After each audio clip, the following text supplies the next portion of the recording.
Kabar duka menyelimuti insan musisi dan sobat ambyar. The Godfather of Broken Heart, Didi Kempot, meninggal dunia pada pagi hari ini.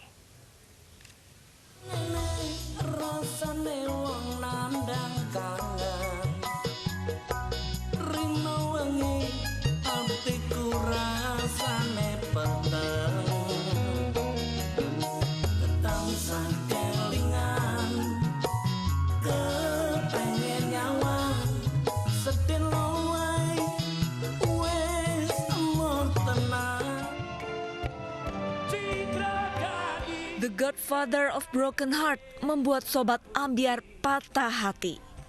Dionisius Prasetyo atau biasa dikenal Didi Kempot, pelantun lagu Pamer Bojo ini meninggal dunia.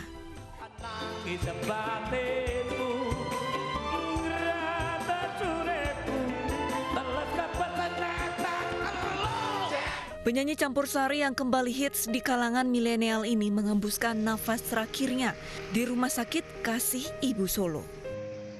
Sebelumnya, Didi Kempot sempat tak sadarkan diri dan langsung dibawa ke rumah sakit oleh keluarganya. Didi Kempot wafat pada pukul 7:45 waktu Indonesia Barat. Ia tutup usia pada 53 tahun. Berdasarkan keterangan dari keluarga, Didi meninggal dunia karena kelelahan.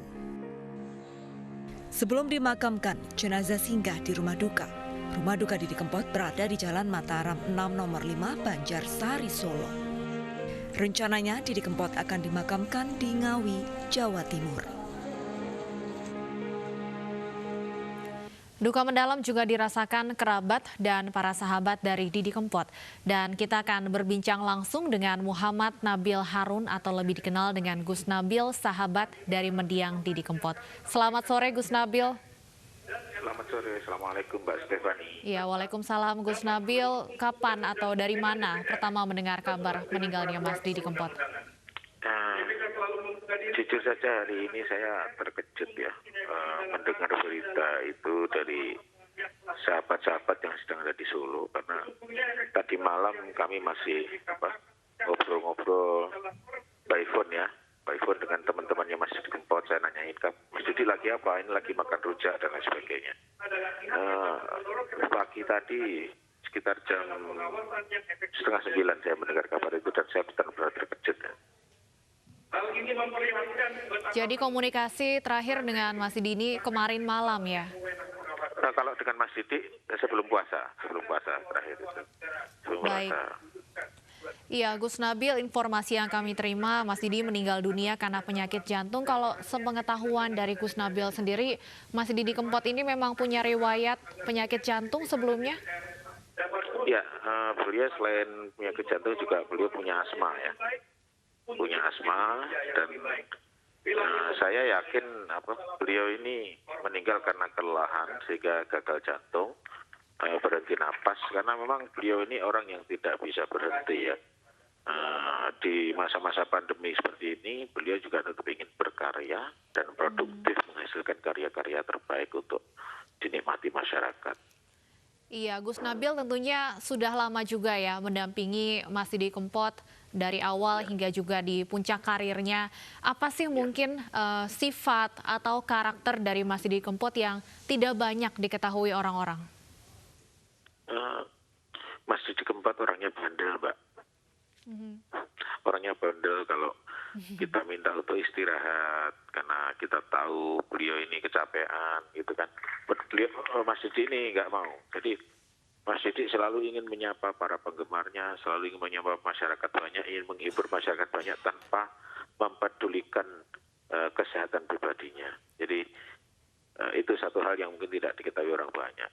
Namun yang harus kita jadikan contoh adalah Mas Didi ini sebelum dan sesudah booming ini sama sekali tidak ada yang berubah.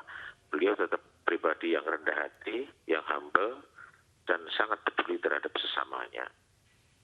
Misalnya dengan teman-teman pengamen misalnya ya, itu beliau kalau ketemu di jalan di mana saja beliau selalu berbagi apapun yang bisa beliau bagi. Dan kalau misalnya beliau ke Jakarta, kalau misalnya dari pihak penyelenggara acara ini belum menyiapkan hotel, pasti beliau akan memilih untuk mencari hotel di Selipi, karena dulu ketika beliau di Jakarta itu beliau ngamennya di daerah Selipi. Ya, ini kebiasaan yang mungkin juga tidak banyak orang tahu ya, Gus Nabil. Ternyata tadi Anda sampaikan Mas Didi ini walaupun setelah terkenal masih suka begitu ya berbincang dan berdialog dengan para pengamen dimanapun ia berada. Halo? Iya, Gus Nabil. Ya. Iya, Gus Nabil, kalau boleh diceritakan apa cerita Anda dengan Mas Didi yang paling berkesan di hati Anda? Ya, jadi waktu itu ketika saya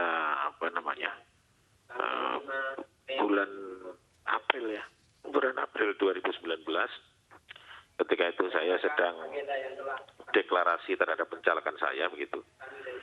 Kami selenggarakan di Solo, beliau kami undang. Ya, Mas Didi karena sudah kawan lah ya, sudah sahabat kami undang, dan beliau nggak mau menerima honor ataupun apa istilahnya ya, ya honor yang mestinya beliau terima beliau nggak mau, dan saya tidak mengeluarkan apapun.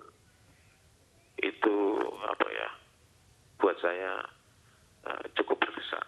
Itu satu hal. Dan ketika kami mengajak Mas Didi Kempot kemarin misalnya untuk undangan konser amal penggalangan untuk korban banjir, itu kurang dari 24 jam Mas Didi Kempot menyanggupi, dan Mas Didi Kempot berangkat satu timnya ke Jakarta. Dan ini membuat kesan yang luar biasa, dan sesungguhnya masih sangat banyak kesan-kesan ataupun kenangan-kenangan saya dengan Mas Didi Kempot, namun mungkin dua hal itu diantaranya yang bisa saya ceritakan. Baik, Gus Nabil boleh ditahan dulu, kita masih ingin berbincang mengenang bersama almarhum Didi Kempot. Kami harus jeda terlebih dahulu, pemirsa Special Report akan kembali sesaat lagi.